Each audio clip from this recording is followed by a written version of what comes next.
Hi, this is part one of the documentary tracing the Hmong history. Here I'm at this town, little sleepy town called Thavieng.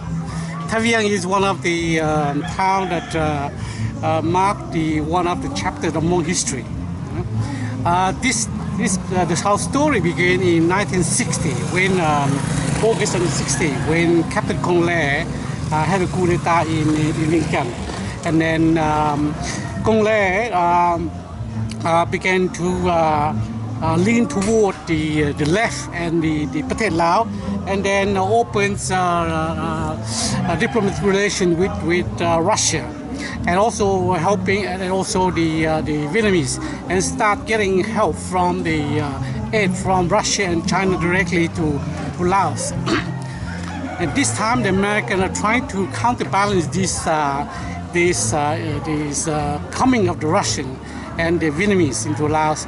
So the Americans are supporting the right wing, which is headed by Châu Bồ Rum and General Pumi Nosavan. And at that time, the American or CIA is backing that right wing. And then after the General Pumi took over the Vientiane capital, and Kong Le troops were defeated and was withdrawn from Vientiane and traveling through number 13 route toward Salapukon, and then when you get to the junction, the T junction there, then it head off to the right to Plateau de Jar. With which Plateau de Jar, over there is there's a young major, Hmong majors in stationed at the Plateau de Jar with no army. He was teaching the army over there, and this young major Hmong major is called Major Vang Pao. So Vang Pao began to get the Hmong together into Lac Muang and to Pon Savan to counteract the advance of the Kong Le. But because they had no force, no ammunitions, and there's just a few guns and few ammunition per and no other support, so Vang Pao cannot resist the coming of the advancing force of Pathet Lao and Kong Le, and backed up by the no Vietnamese, communist no Vietnamese. Then on the 31st of the evening is 31st of the 1960, 31st of December 1960. Kong Le advanced past beyond Plateau de Jar, and then heading toward Lac Muang. And this is where I was in Lac Muang at the time. So we evacuated Lac Muang on the 31st of December, and we took off on the car with our backpack and then towards San Som. So we spent the night in San Som. So the next day we crossed San Som and crossed the road, and then spend the night there, then walk across to Paquet, where we spend the night there, and then we travel back to the northwest. Whilst Vang Pao was in Sin Quang view, he gathered all his people there and announced that now the Kong Le is advancing beyond Sin Quang, beyond Lac Muang, and it's too hard to resist that. So he picked the phone and told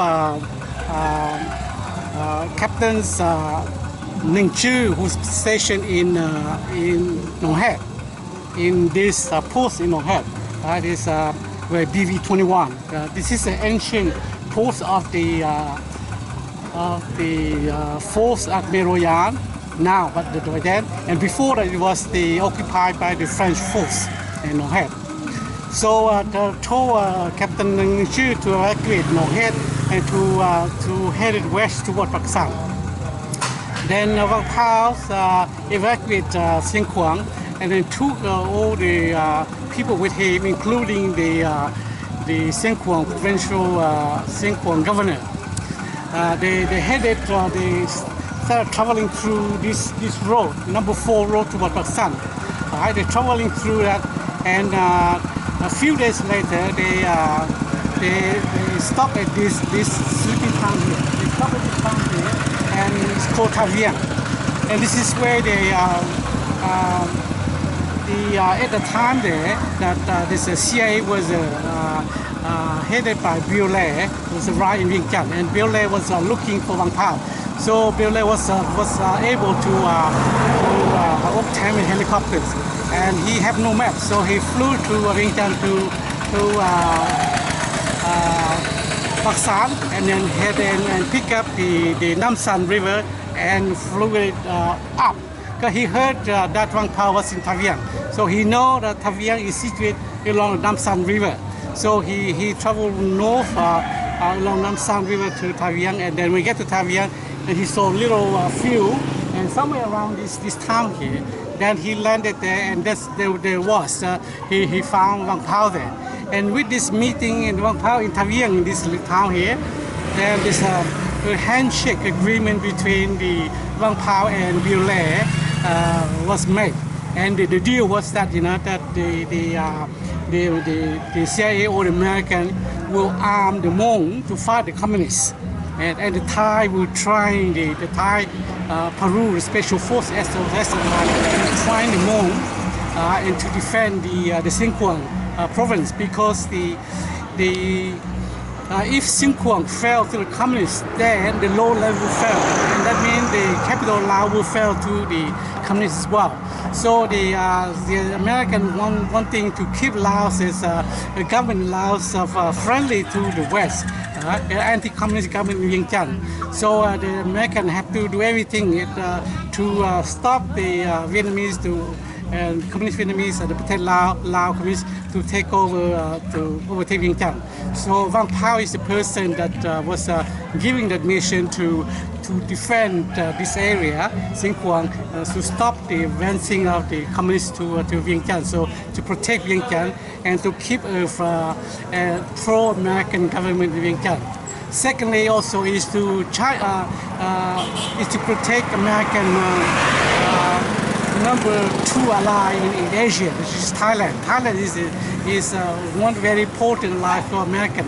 And at that time, the Royal Siam of Thailand was very afraid that once Laos fell, then the communists will go to take over Thailand as per the domino theory that was put out in the 1950s by Roosevelt. So Thailand was very afraid of the communists. So the Thai prepared to come to Laos to defend Laos, so to protect its border from, to protect Laos to be overtaken by the communists.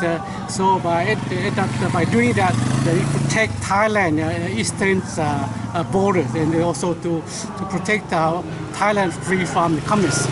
So that is the story. I saw with Vang Pao and Bill Lê met, then there's a handshake agreement.